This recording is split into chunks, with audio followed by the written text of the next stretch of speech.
Bonjour et bienvenue sur la Corneille à 3D, c'est Tony et je suis en compagnie de Tonio Scorpio Salut! et Solidfa. Hello. On se retrouve pour une nouvelle émission, une petite émission, un petit podcast.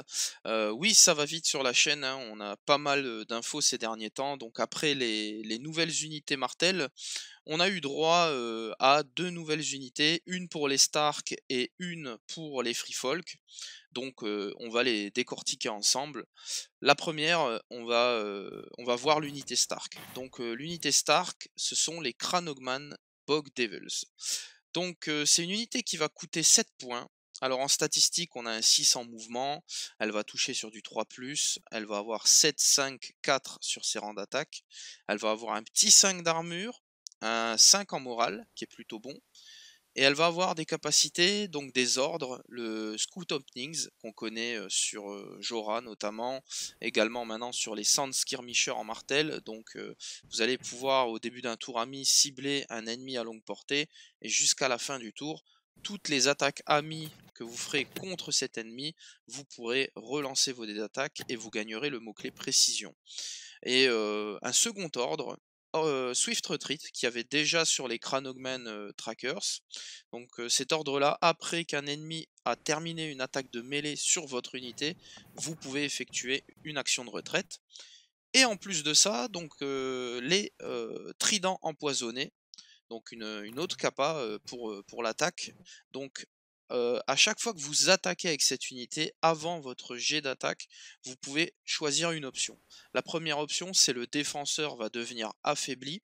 Et l'autre option, ça sera attacher un Kranog Poison Card, donc la carte poison des paludiers. Donc cette carte-là, on va la voir, le poison Kranog.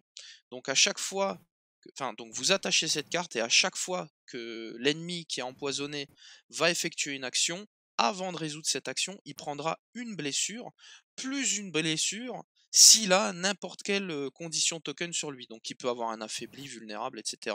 Tant qu'il en a un, il va prendre jusqu'à 2 blessures. Et vous qui prenez cette carte, si vous avez l'occasion de retirer un condition token, à la place, vous pourrez vous défaire de ce poison. Ouais, moi je trouve que c'est une unité sympa. En tout cas, elle colle, on va dire, à l'identité un peu. On attendait tous une unité Kranog enfin avec du poison. Bah voilà, on a une occurrence de poison. Celle-là, elle peut se répéter, hein, on peut la placer sur différentes unités. Elle a quand même ce petit côté un peu conditionnel, ça gratte. Elle n'a pas ce côté frustrant du fait qu'on ne peut pas se heal comme avec Oberyn par exemple. Moi, j'aime bien, il y a de l'identité, le Swift Retreat, bah voilà, on est aussi là-dedans. Je pense que c'est une unité qui peut remplir un vrai rôle. Voilà, elle est à 7 points, elle n'est pas donnée, elle va demander quand même un peu d'expérimentation, elle est fragile, même avec le Swift Retreat. Et en même temps, c'est une unité, voilà, même si tu vas essayer de faire attention dans tes placements et tout ça, tu auras toujours le Scout Opening, un peu comme pour les Sand Skirmishers, qui te permettent de toujours donner un peu de valeur dans ta compo. Donc moi, c'est une unité que j'aime bien. On lance pas les tridents, mais bon, c'est déjà pas mal. C'est une unité qui est sympa, qui donne au Stark une autre manière de jouer que Greydjon pour venir casser de l'armure, hein. Le précision reroll des dés sur des archers, ça a déjà fait ses preuves, c'est très sympa. Et donc du coup là, avec le précision et le poison, ça fait 2 occurrences pour faire des wounds directs, donc pour aller venir chercher de l'armure, de la cave Baratheon par exemple, les monstres comme les dragons et les géants qui ont peu de PV, où du coup ça peut descendre assez vite. Donc du coup, c'est quelque chose qui va être assez sympathique. Le Sweet Retreat, bah, ça fait tout de suite penser à Rob, pour donner un petit peu de résilience sur l'unité, à voir est-ce que, c'est là-dedans qu'on voudra le mettre, ou pas. Donc c'est une unité qui est fragile, mais qui a un bon moral. Donc Ouais, je suis d'accord, ah, le combo avec les archers, il me paraît plutôt pas mal. Et comme tu dis, éventuellement, bon, il y a Rome, mais moi je verrais bien Roderick Commandant aussi, toujours dans la combo avec les archers. ou même avec Hollandrid. Je trouve qu'il y a moyen de le jouer avec le Disrupt et ses cartes. Peut-être pas le plus évident, mais bon, avec l'embouche et tout, je trouve que ça peut jouer avec des généraux qu'on voit pas tant que ça en fait. C'est ça, hein, moi je vais ajouter que ça amène une seconde unité qui sera Kranog donc pour les Stark, donc on voit tout de suite hein, Hollandrid, Jojen, Mira qui rapportent les mots-clés pour vos unités. Là on a une deuxième unité. C'est bien pour, on va dire, solidifier l'aspect Kranog chez les Stark, pour ces bannerets-là. Mais voilà, comme vous l'avez précisé, ça va aller à peu près bien partout. Donc je pense que ouais, à 7 points, quand on les aura, on va les voir, parce qu'ils amènent vraiment de la nouveauté. Et puis, comme vous l'avez dit, je trouve que l'unité aussi est bien équilibrée. Hein, elle a un 5 en morale qui peut lui permettre de tenir. Par contre, elle a un petit 5 d'armure, donc ça peut se faire retourner assez violemment et rapidement. Mais elle a le Swift Retreat qui peut lui permettre de sauver. Et puis le petit combo avec Rob Commandant, à voir si on aura envie de le jouer dedans. Ça sera rigolo quoi, de se soigner. Mais bon, voilà, ça ramène quelque chose de nouveau et c'est plutôt pas mal. Alors, on va passer à la deuxième unité, ce sera la dernière pour cette émission. Donc cette unité-là, comment dire? On va chez les free folk, on va chez les peuples libres, on va chez une armée qui est top de chez top, qui est la première. Hein, voilà, les classements dans les tournois parlent d'eux-mêmes. On connaît les Mans, on connaît les Mag, les chariots, etc., etc. Varamir en dernier, superstar. Hein, et là, attention, on en rajoute encore une couche avec les Frozen Shore Hunters.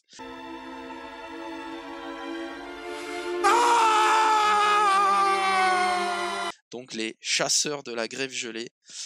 Alors, nouvelle unité qui va coûter 5 points, qui va bien sûr vous apporter le mot clé Frozen Shore. On dit ça hein, pour le grand Walrus. Alors, en stat, pour 5 points, vous allez avoir un 5 en mouvement. Vous allez avoir une stat d'attaque au tir. Et c'est la première en free folk, c'est de la longue portée. Ça y est, on a une unité à longue portée. En avait-il besoin? Je ne sais pas. Désolé, hein, ça risque d'être un peu salé, mais on va continuer. Alors, longue portée sur du 4+, 6-5-4 au niveau des rangs. On va avoir la même chose en mêlée, sur du 4+, 6-5-4. Donc, statistiques d'attaque identiques, au tir ou en mêlée. Un 5 d'armure, pas étonnant. Un 7 de morale, c'est pas étonnant, c'est des free folk. Et alors là, attention, 2 capacités que l'unité va rapporter. La première, c'est Mark Target, un ordre qu'on connaît. À chaque fois, au début d'un tour, vous pouvez, début d'un tour ami, je précise, vous pouvez cibler un ennemi à longue portée et en ligne de vue, et celui-ci deviendra vulnérable. Et ensuite, vous allez avoir les harpons. Donc les harpons, que ça soit au tir ou en mêlée. Après avoir complété une attaque de harpon, le défenseur deviendra affaibli. Je vous laisse en parler, messieurs. Ah, tu as bien commencé en disant qu'effectivement, cette unité vient apporter en 2 choses que n'avait pas le free folk ou de manière pas obvious, du tir à longue portée et de l'affaibli. Donc on va dire que déjà rien que ça, ça fait une unité qui va apporter encore plus de diversité comme si on manquait le free folk. Hein? Non, j'allais dire, ça donne enfin une possibilité de contrer du tir à longue portée, enfin surtout avec l'affaibli, plus pour donner la neutralisation qu'autre chose. Et puis je soulignerais que je savais pas que les harpons avaient une meilleure portée que des arcs. Mais bon, en free fall, c'est comme ça que ça marche. Alors, des biceps d'acier. Moi je me permets, hein, c'est voilà, il y a la légion romaine qui tire des pilums, honte à eux, et il y a les athlètes.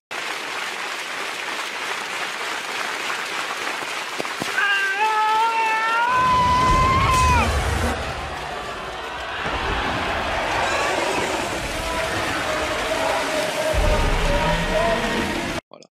Les athlètes, on sait chez qui ils sont. Donc non, ça va être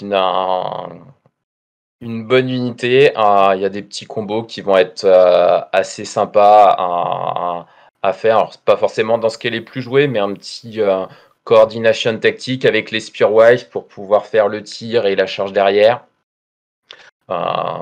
C'est sympa, hein. Ça permettra de faire cider sur l'attaque de tir, puis cider sur la charge derrière, avec le vulnérable sur le mark target pour le tir, et après avec la charge, le vulnérable avec la capa des Spearwave. Ça va être sympa. Le coordination tactique pour donner effectivement avec une autre unité les capas des Frozen Shore Hunters. Donc ça, c'est des mots-clés qui vont être très sympas à partager. Après, avec le Great Walrus, ça c'est sympa, du coup, c'est que ça donne une unité Frozen Shore supplémentaire pour jouer avec lui. Après, du coup, il y aura aussi le Walrus Chieftain, du coup, qui donne résilience en attachement de points, qui est aussi dans la boîte. Du coup, ça combote plutôt pas mal, même si je sais pas c'est ce qu'on verra forcément en compétitif, mais en tout cas, ça va donner de la résilience à l'unité pour pouvoir poser le battle endurance dessus, entre l'ordre de résilience et l'affaibli qu'ils vont pouvoir mettre sur les attaques de mêlée. Ça va être une unité qui va pouvoir être plus résiliente que du Free Folk normal, et pouvoir s'appuyer sur cette unité un petit peu plus longtemps, même si après effectivement 7 points en Free Folk ça fait un coup, et on est plutôt actuellement dans une course à l'activation. Mais c'est une unité qui va être très bonne toute nue, de toute façon, hein, 5 points. Parce qu'après, effectivement, comme tu dis, avec notamment Grand Walrus et les différents, par exemple les gang leaders, tout ça, on peut facilement quand même améliorer la touche. Et moi, je pense que c'est vraiment une unité de quelque part de support. C'est du token fiable. Pour le coup, moi, ce qui me paraît le plus fort finalement, c'est que Mark Target et l'affaiblisse, c'est vraiment dissocié. C'est-à-dire qu'on peut choisir de les mettre sur 2 unités différentes au final.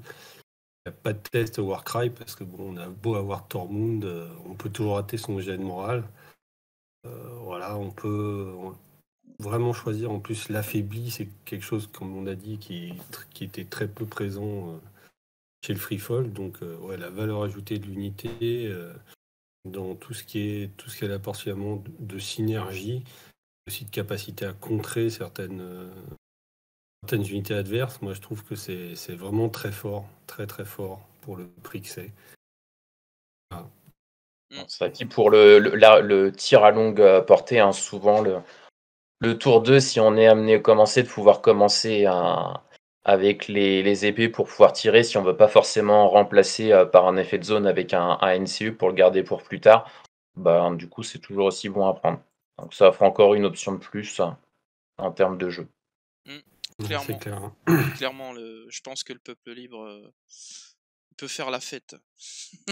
Entre Varamir, ça, qui arrive, c'est vraiment d'excellentes choses pour l'armée. Bon, on verra à l'avenir ce que ça va donner avec la prochaine mise à jour. Et bien voilà, écoutez, si vous n'avez pas de mots à ajouter, on va pouvoir conclure là-dessus.